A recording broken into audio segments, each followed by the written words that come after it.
প্রধানমন্ত্রী তারেক রহমানের সঙ্গে চীনের প্রধানমন্ত্রীর বৈঠক অনুষ্ঠিত হয়েছে একাধিক সমঝোতা স্বাক্ষর। কি আছে এই সমঝোতা স্বাক্ষরগুলোতে এ বিষয়ে বিস্তারিত জানিয়ে নিউজ প্রকাশ করেছে বেসরকারি টেলিভিশন চ্যানেল বাংলা ভিশন। তো চলেন এখান থেকে আমরা বোঝার চেষ্টা করি চায়নার প্রধানমন্ত্রীর সাথে বাংলাদেশের প্রধানমন্ত্রী তারেক রহমান কি সমঝোতা স্বাক্ষর করেছেন। ভিউয়ার্স, মূল খবরে যাওয়ার আগে আপনাদের কাছে অনুরোধ করব ভিডিওটি বেশি বেশি করে শেয়ার করে দেন, আর পেজে নতুন হয়ে থাকলে পেজটাকে ফলো করে দেন। তো চলেন এবার মূল খবরে চোখ রাখা যাক।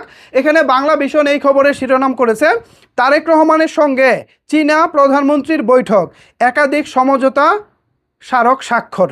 মূল খবরে বলা হচ্ছে চীনের প্রধানমন্ত্রী লি কিয়াংয়ের সঙ্গে দ্বিপাক্ষিক বৈঠক করেছেন প্রধানমন্ত্রী তারেক রহমান।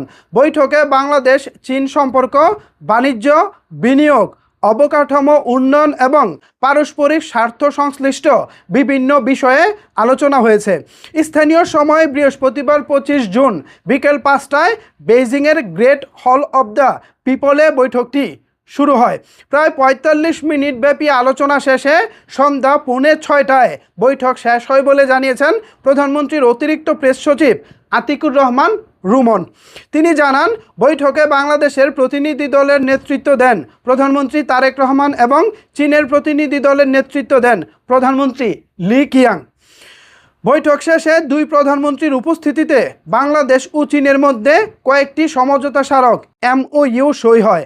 বাংলাদেশের প্রতিনিধি দলে ছিলেন পররাষ্ট্রমন্ত্রী ডাক্তার খলিলুর রহমান, তথ্য ও সম্প্রচার মন্ত্রী জহির উদ্দিন স্বপন, পানি সম্পদ মন্ত্রী শহীদ উদ্দিন চৌধুরী অ্যানি, বিদ্যুৎ ও জ্বালানি মন্ত্রী আনন্দ ইসলাম অমিত, প্রধানমন্ত্রীর পররাষ্ট্র বিষয়ক উপদেষ্টা হুমায়ুন কবির, অর্থনীতি ও পরিকল্পনা বিষয়ক উপদেষ্টা রাশেদ আল মামুন, তিতুমির, শিক্ষা বিষয়ক উপদেষ্টা মাহাদি আমিন, পররাষ্ট্র সচিব আসাদ আলম সিয়াম সহ ঊর্ধ্বতন সরকারি কর্মকর্তারা। তো ভিউয়ার্স, এখান থেকে আমরা যতটুকু বুঝলাম, প্রধানমন্ত্রী তারেক রহমান এবং চায়নার প্রেসিডেন্টের এই বৈঠকের সময় বাংলাদেশের পক্ষ থেকে প্রধানমন্ত্রী তারেক রহমান যে আলোচনাটি করেছেন সেগুলো হলো বাংলাদেশ চীন সম্পর্ক এবং বাণিজ্য বিনিয়োগ।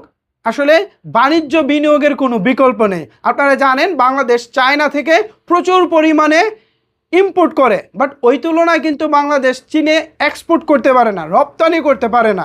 এই যে বাণিজ্য বিনিয়োগের ব্যাপারগুলো, এভাবে আসলে শুধু চীন একটা ব্যবসা করে যাবে কিন্তু বাংলাদেশ আসলে সেভাবে কিছু পাবে না, এটা তো ঠিক না, তাই না? তো এইগুলো ঠিক করতে গেলে অবশ্যই দুই দেশ মিলে বসে একটা আলোচনা করলে কিছু একটা বের হয়ে আসবে, তাই না?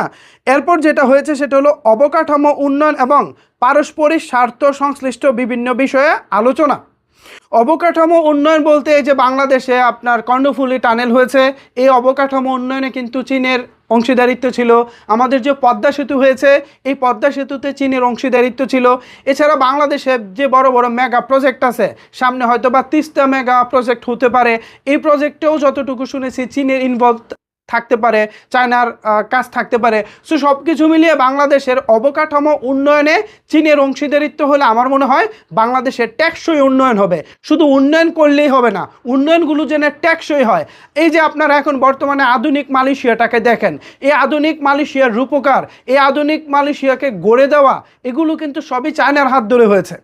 মালয়েশিয়া টাকা দিয়েছে, তাতে কোনো সন্দেহ নাই, কিন্তু এই যে অবকাঠামো, এই যে আপনার আধুনিক অবকাঠামো, এগুলো কিন্তু সব চায়নার হাত ধরেই হয়েছে। সুতরাং চায়না বাংলাদেশের অবকাঠামো খাতে থাকলে আমাদের বিভিন্ন কাজগুলো টেকসই হবে, দেখতেও ভালো লাগবে এবং রুচিশীল কাজ হবে বলে অন্তত প্রত্যাশা রাখছি। তো ভিউয়ার্স, বাংলাদেশের প্রধানমন্ত্রী তারেক রহমান এবং চীনের প্রধানমন্ত্রী লি কিয়াং, নামটা যেন কি পড়েছি ভুলে গেছি, নামটা ওনাদের কঠিন। তো দুজনের বৈঠক থেকে যা শুনলেন, এ বিষয়ে আপনাদের মতামত কি ভাবছেন আপনারা জানাতে পারেন আপনার মতামত নিচের কমেন্ট বক্সে।